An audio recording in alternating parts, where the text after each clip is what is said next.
Hello, lovely loves. Here I am for part 3 of how I plan things in Notion. And today I wanted to talk about how I set up my week. So we've set up our weeks, we've set up our checklists, we've set up going through the different curriculums that we're going through.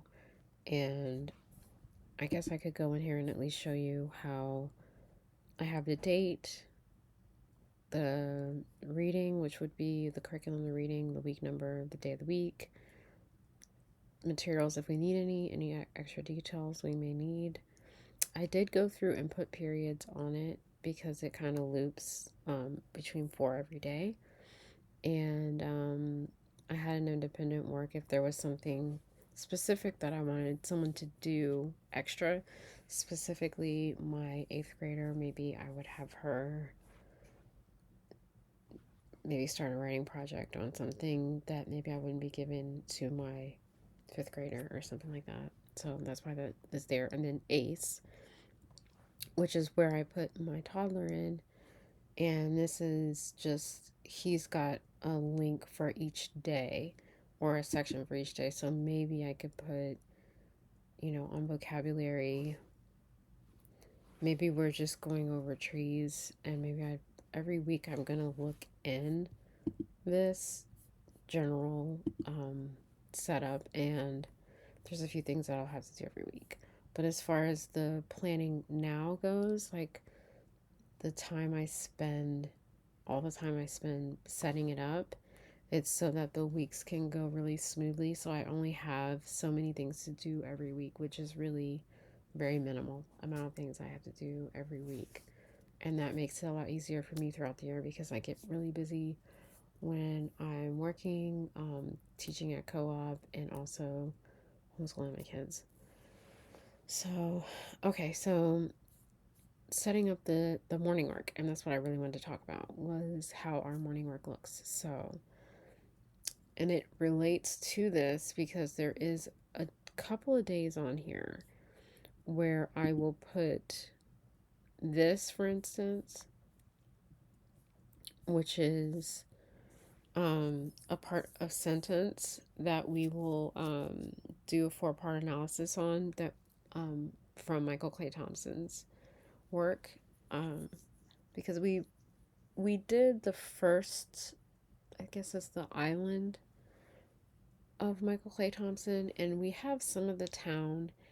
I may do some of the town with my kids this year, but as of right now, I'm not planning on it, at least not for the first part of the year.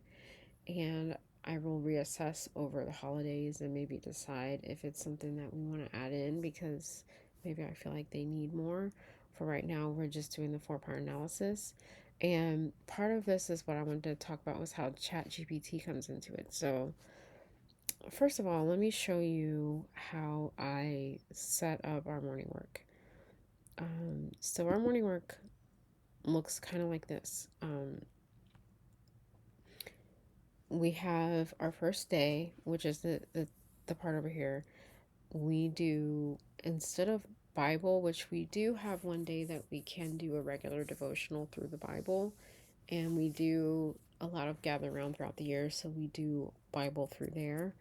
But I've actually found A Course in Miracles to be the most helpful for me. So we go through A Course in Miracles workbook lessons every day, and we also do copy work from there, where we're copying, working on a cursive. So this is like our daily work. So this would be the first day. We would have our Course in Miracles lessons, which is truth will correct all errors in my mind. Then they will write out their A Course in Miracles cursive. And then this is something that I have to decide on every week, the dictation. So we'll have a dictation, and this is like our first day of the week, so it's our Monday. We'll do a dictation where I will have them write something from what we're reading from, probably the day before we've read it, or we may be reading it that day. But I will have to highlight beforehand what I want them to write. And I'm specifically going to pick something that has some vocabulary that they may not know, or maybe some spelling words that they may not know, or maybe even some sentence structures that they may not be completely familiar with. And so I'm just dictating this to them.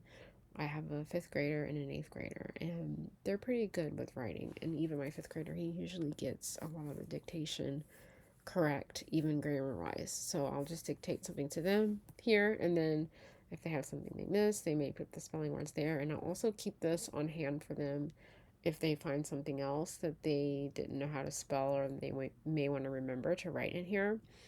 And then I put the cursive practice at the bottom because I normally like for them to write the actual Course in Miracles lesson down here in cursive on their own, especially for my fifth grader because his handwriting is pretty sloppy. I guess it's just a guy thing.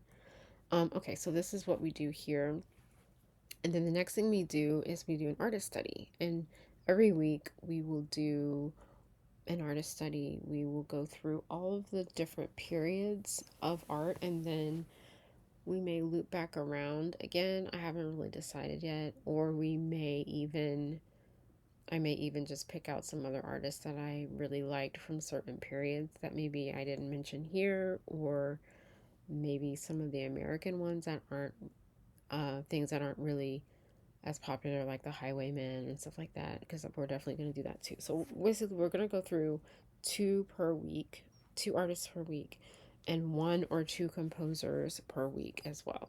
So the composer one is down here, and then we'll listen to the music, and then we'll talk about the art. And I may even have them to research a notebook about it because they do a couple notebooking pages every week as well. So this is part of our morning work. So like on Mondays, this is what we're doing. We're doing these things. We're talking about these things. If we don't have time to do the composer and listen to it, we may listen to it another time. We may listen to it in the car on the way to co-op. We may even listen to it. We do audiobooks there too as well on the way to co-op. And I find it's a way to get through a lot of books because it takes us about 20 20 minutes or so to get there and back every week. And so that's our first so it's 3 days a week.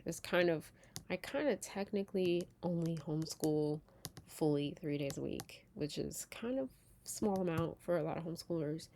But we do co-op one day, and then Fridays is like our catch-up day. So, and I work Friday mornings too, so when I get back I'm usually not in the mood to do like a whole full day of work.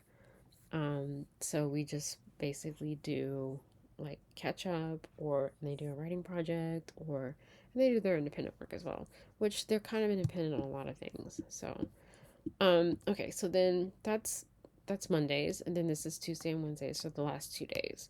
So Tuesdays we'll do the same thing. Tuesdays, Wednesdays, both Course in Miracles lessons, and then we'll do a poem on Tuesday. And I may say, write something about the poem. This is about smelling things, and they're describing things that they're smelling. I get a lot of this from Ambleside Online's poetry book. Some of it I may get from other poetry books as well. And I just copy and paste them into here so that they're in our morning work and we have it there. And then this one is like another Course in Miracles one, another copy work. And this is where we do the sentence analysis. So this is the one where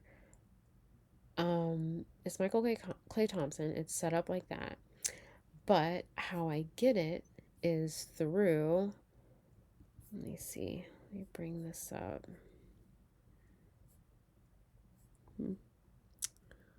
Hold on. It is through ChatGPT. So this is the one thing I do through ChatGPT. So I'll go in and I'll say, hey, analyze this in Michael K. Thompson's 4-part sentence analysis system. And here's a sentence I need you to analyze. Now, I will tell you that ChatGPT is not always right. And that's the cool thing about it is I'm not even checking it for if it's right or not. I'm going through and doing it. My daughter asked for this, so she asked to do this again. after we had gone through the whole first book, she wanted to keep doing it because she has fun doing it. So we're doing it again. And so I ask it to do it and it does it. Um, and then what we do is if there's a mistake in it, because it does sometimes make mistakes, we will figure out that it's a mistake that's been made. Like, let's say it's the clauses are incorrect. Sometimes ChatGPT just makes up stuff that's not even true. Like, it'll just say it and then you'll have to ask it later, like, oh, is this right? And that's the cool thing about this is because I'll go through it with them and I'll go over what they put down because my kids will let me go back to that.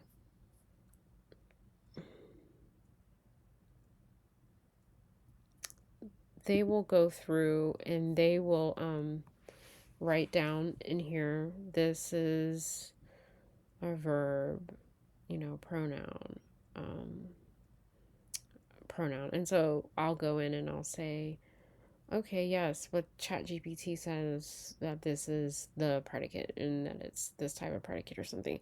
And then we'll do more research because my daughter is really good at it. And then if I'm thinking, oh, that doesn't look right. So it kind of helps us to kind of even figure it out if it is wrong.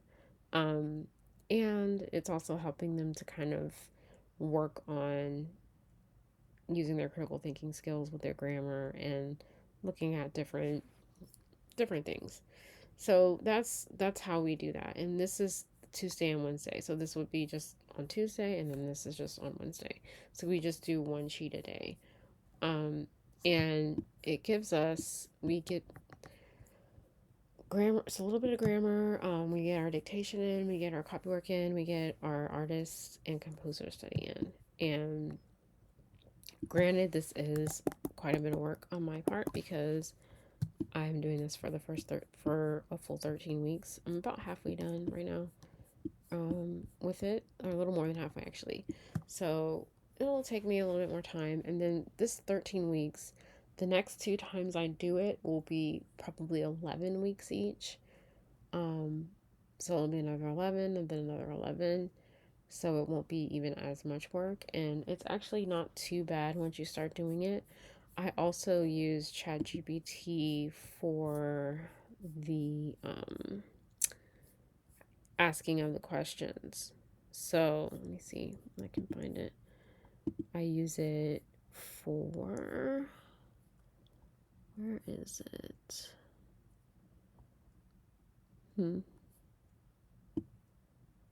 Oh, I use it for the artist questions as well.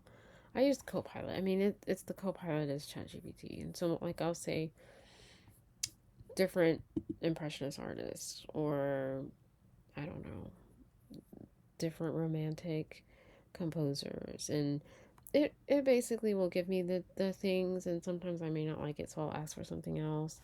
Um, and it's nice. So I find that ChatGPT, if you ask it some questions, it'll give you really wrong answers. But a lot of times, ChatGPT is very useful for this type of thing. And so I have this in here. So my read aloud, or sorry, my the parts of speech and things are in my in my Notion account. And so when we go over it for that Tuesday, because it's a Tuesday that we do, or is it a Wednesday? Actually, it's a Wednesday that we do that.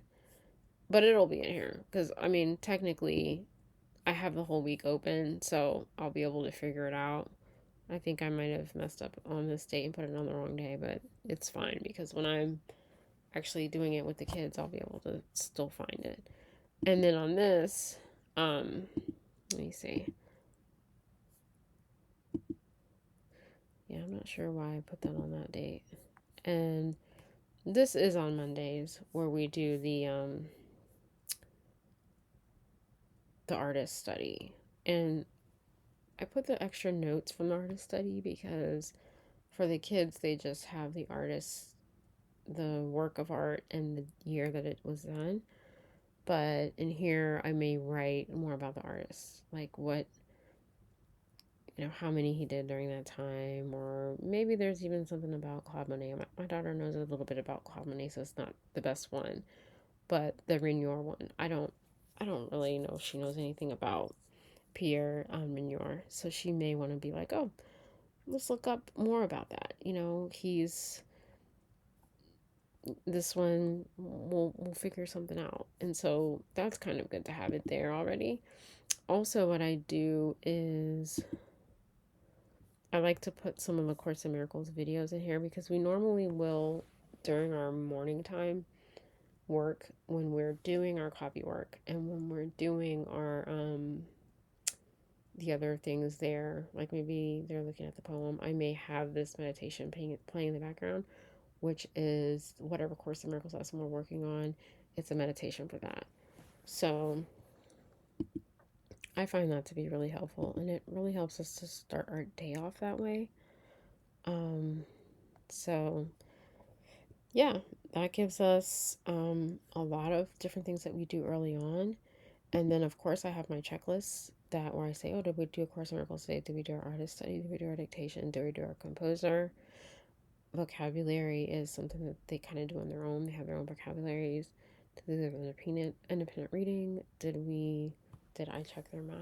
Because I have notorious for not checking their math. Although my daughter may be doing more Khan Academy, which kind of self checks, which I like about that. But she says she likes it a little more than the Good and the Beautiful. She likes their videos a little bit more. She thinks they're clearer. So we'll see what happens this year. But yep, that's pretty much how that goes. And thank you so much for listening to me talk about my homeschool again today. Bye.